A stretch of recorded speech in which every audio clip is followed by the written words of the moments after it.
Olá a todos e a todas, tudo bem? Eu sou Alex Terzi, eu sou professor do Instituto Federal do Sudeste de Minas, no campus São João del Rei, e há 5 anos eu trabalho com projetos na área de práticas meditativas. Eu realizei um pós-doutorado em Mindfulness e Estudos da Linguagem pela Unifesp e pela UFOP, e eu também trabalho voluntariamente no Instituto de Ciências Contemplativas, que é dirigido pelo Lama Digmi Lawan, e também faço trabalhos voluntários no Núcleo de Mindfulness NUME de Belo Horizonte.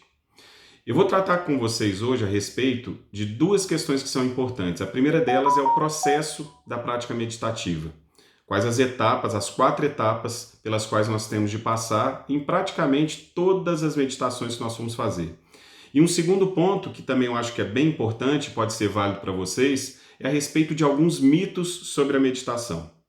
Então vamos lá. O primeiro deles é a respeito do processo da prática meditativa.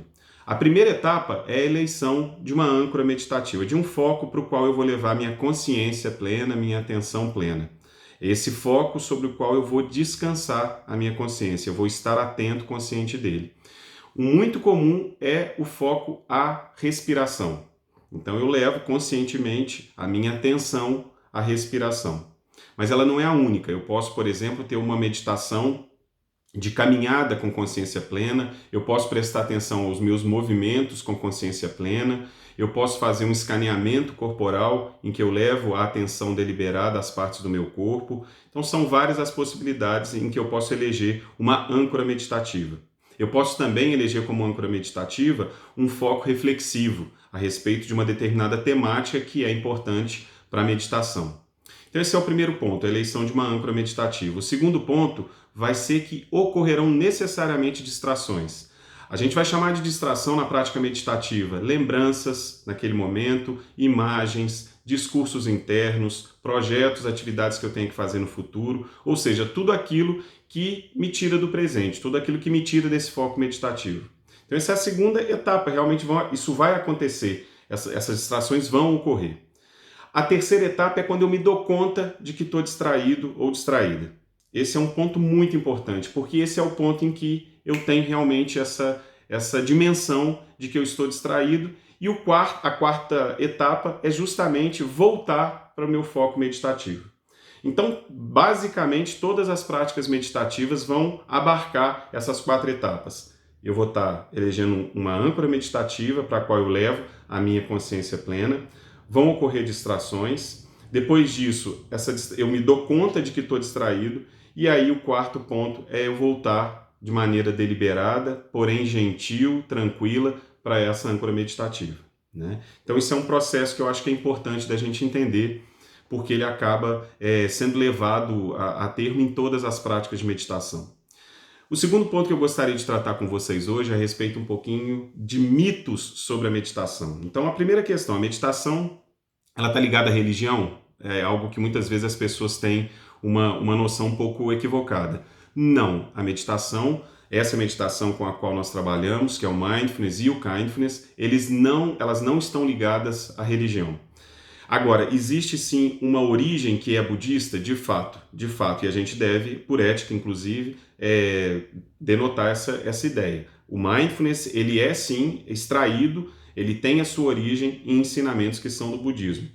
Mas, a partir do final da década de 70, sobretudo por Jon Kabat-Zinn, que é um biólogo americano da Universidade de Massachusetts, a prática ela ficou totalmente num espaço laico, num espaço secular, podendo ser praticado por quaisquer pessoas. Isso é muito importante de falar, ou seja, não existe contornos religiosos dentro da prática de Mindfulness e de Kindfulness. Uma outra questão, será que eu posso meditar sendo que eu sou muito agitado? Eu costumo brincar geralmente quando estou com as pessoas e falo, bem-vindo ao clube, né? Todo mundo tem uma mente que em determinados momentos está agitada e em outros momentos ela não está agitada. Então é simplesmente normal, quando a gente começa a levar essa consciência para o espaço mental, perceber que os pensamentos ocorrem e fluem de uma maneira um pouco rápida, agitada. Na tradição, muitas das vezes isso é comparado a nossa mente é comparada a um macaco louco, que vai pulando de um pensamento para o outro de uma forma muito rápida, né? Uma outra questão importante, eu preciso sentar com as pernas cruzadas para meditar? Isso é uma dúvida que muitas vezes as pessoas trazem. Não necessariamente. né? Existem determinados retiros em que você vai, retiros laicos mesmo, de meditação, de mindfulness, de kindness, e que vai ser ofertada para você uma almofada. Caso você tenha uma familiaridade com essa postura sentada na almofada, não é nenhum problema, você pode também adotar essa postura. Mas, geralmente, a prática de mindfulness e de kindness ela é feita na cadeira, né? Então, não existe nenhum problema. A questão da postura é que ela deve trazer dois elementos importantes. A gente tem que estar numa postura com a coluna ereta, e isso daí vai nos trazer mais presença, mais lucidez, mas eu também tenho que ter uma postura relaxada, né? Então, os ombros eles vão estar suavemente relaxados, a gente vai estar com o corpo todo, as mãos não vão estar presas, a mandíbula não vai estar fechando, ao contrário. Então a gente tem uma postura que é relaxada, mas ao mesmo tempo essa postura também é de lucidez, é de consciência plena, como a própria tradução do termo mindfulness hoje em dia é disseminada. Uma outra questão importante também, eu não posso meditar porque a minha mente não fica em branco. Isso também é um mito, né? A nossa mente ela não vai ficar em branco, né? Ela não vai parar totalmente, sobretudo quando a gente está começando a prática meditativa, né? Então, existem determinados aprofundamentos na meditação em que a sua mente vai ficando mais serena, os pensamentos eles vão assentando realmente, tá? Mas essa questão da mente ficar em branco, ficar totalmente em silêncio, talvez seja um mito que nós não devemos querer alcançar, né? Então, naturalmente, quando você vai entrando em determinados estágios de meditação, a sua mente, os pensamentos eles vão dando espaço entre a ocorrência de um e de outro pensamento. E assim é o processo natural da prática, né? Outro mito, talvez, importante da gente tratar, é quando a pessoa, isso é muito comum também, as pessoas relatam, minha meditação não foi boa porque a minha mente estava muito agitada, eu estava com vontade de me mexer, não foi boa porque eu estava lembrando do que eu tinha que fazer. E aí, isso é muito importante da gente trazer uma clareza e, ao mesmo tempo, um processo de muita gentileza com relação a isso. Não existem meditações boas e ruins. Se você, em todas as meditações, trouxer esse estado mental, atento, consciente, e que vai estar no presente, sem você ser arrastado para passado, sem você ser arrastado para futuro, sem ficar identificado com as suas ruminações mentais, sem ficar identificado com pensamentos que vão te levar para outro lugar que não aquele de você estar consciente da prática no momento, essa prática está boa. Então, muitas das vezes você vai se pegar distraído, distraída realmente, e não há nenhum problema quanto a isso. Nenhum problema.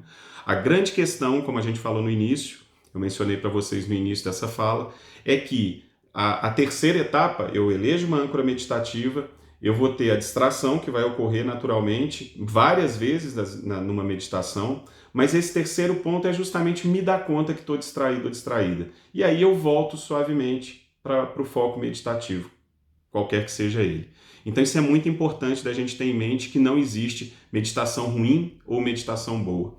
O que vale a pena é a gente promover uma regularidade da prática meditativa. Isso é bem importante. Ainda que nós comecemos com poucos minutos por dia, 10, 15 minutos por dia, para início da nossa jornada, vamos dizer, de prática meditativa, é um bom tempo, né? Depois, gradativamente, de uma forma bem natural, você pode ir aumentando esse tempo. Isso é importante de dizer.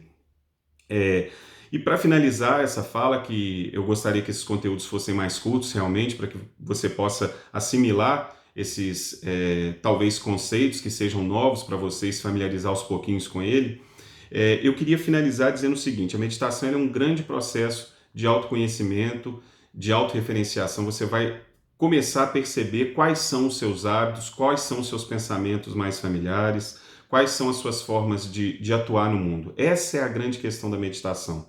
Então, a partir desse reconhecimento e dessa tomada de consciência dos meus pensamentos, emoções, das minhas relações com as pessoas no mundo, da minha atuação no mundo, o que eu ofereço para o mundo, eu vou promover determinadas mudanças de hábitos. Hábitos que são, às vezes, negativos. Por quê? Porque me levam a processo de sofrimento, de angústia, de agitação, de perturbação. Eu vou transformando esses hábitos em outros mais saudáveis que vão ser mais conducentes a um processo realmente de calma, de discernimento, de lucidez, ok?